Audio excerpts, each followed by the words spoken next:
Hi, I'm Megan with Monroe County Ag in the Classroom, and I'm here with Nathan Johanning. And Nathan, what's your title with Extension?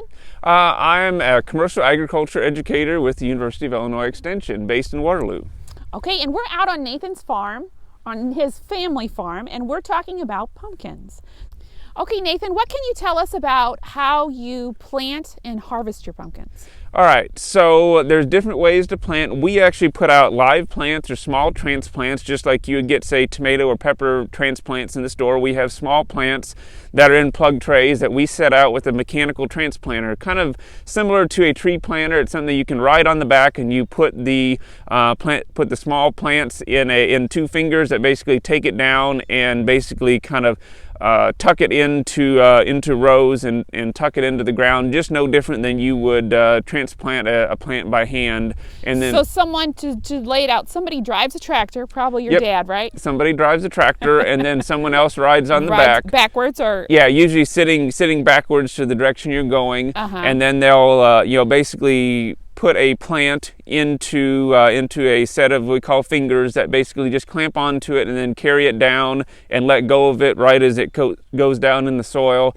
and then it tucks some soil in around it and gives it a little drink of water at the same time. And so that planter is specifically for pumpkins. It's really for any vegetable crop, but any small transplants. Growers use them for tomatoes and peppers. Any small fruit or vegetable operation would use one for any transplanted crops that you would put out in the field. So that's how we do it.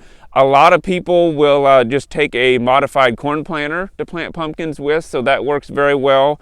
And so that's another option, and that's probably even more common than transplanting. But some people do transplant, but that's all kind of a matter of preference and what you have on your farm. And I guess how large the farm is too. And how large the farm is as well. So, but yeah, that's two of the main, either direct seeding by planting the seed directly in the soil or putting out small plants. And so I know I read that here you plant the pumpkins after you've harvested wheat, then you plant the pumpkins in. So that pushes you back a little bit later into June, right? Yeah, so usually we try to get planted our transplants out later in late June, sometimes early July if we have to, depending on the weather. But that's usually our time frame, and that gives us just enough time so that way we can have the first of our harvest usually around early to mid-September, which falls right in time for, of course, the peak demand for pumpkins. You really don't, most of our pumpkins, there's a few that are a little longer season, but most of them, to get them in time for, say, September, you really don't need to plant them much earlier than the early part of June as far as getting seeds started.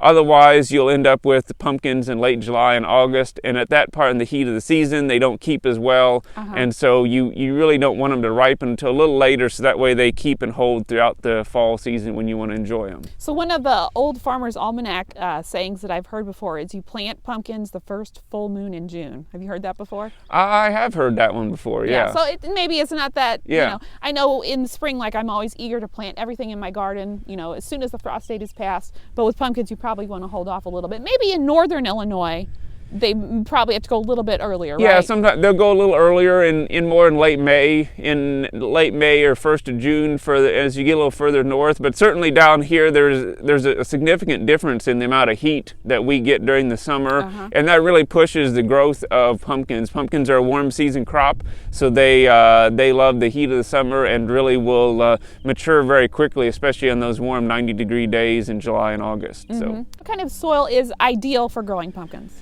So for the most part, ideally we want to have a field with fairly good drainage. Pumpkins do not tolerate having really wet feet or staying in fields that take in water and hold water. So the drainage is really important. In some of our processing pumpkin areas, they do have sandier soils, but we have certainly lots of soils in southern Illinois, higher clay content soils that pumpkins do very well on. Again, the biggest thing is just making sure you have decent drainage and don't have areas that stand and hold a lot of water. Pumpkins don't tolerate that really well, as a lot of our crops don't. So if we take our seeds from our pumpkins, from our jack-o'-lanterns that we just carved for Halloween, and we plant them in the backyard, will we get the same pumpkin next year? Usually you won't.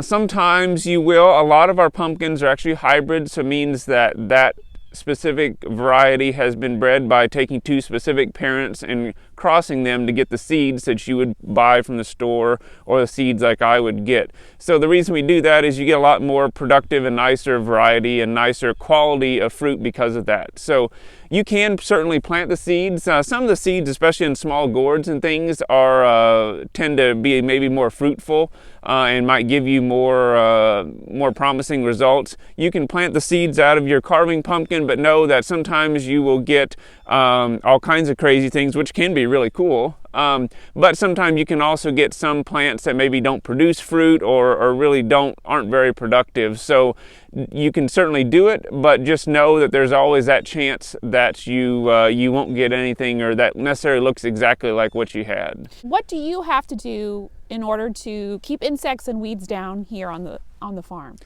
So for us, we do a lot of different things in trying to manage a crop as best we can. First of all, we always rotate our crops. So we have a crop in this field and this year, and then in the future years we'll have one in another field on a different side of the farm and try to rotate. So it's at least 3 years before pumpkins will come back to the same spot twice. So that's one thing.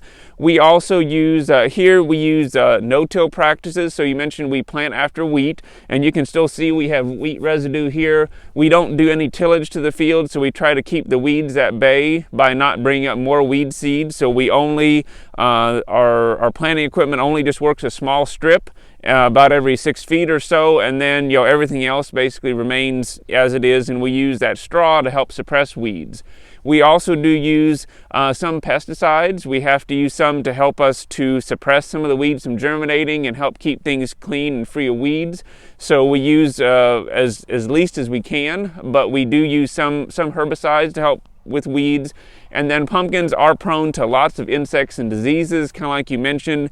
So we do scout regularly, and we do spray some fungicides and insecticides just as needed to help manage those. There's been a lot of great research that shows how we can manage those products and spray them exactly when we need them and not overspray or utilize them more than necessary. So it's something that we do try to avoid, but as many that have tried and had issues with different diseases or insects know that pumpkins can be fairly susceptible, and in our climate that's just one of the things that we have to do, especially to raise a successful healthy crop year after year.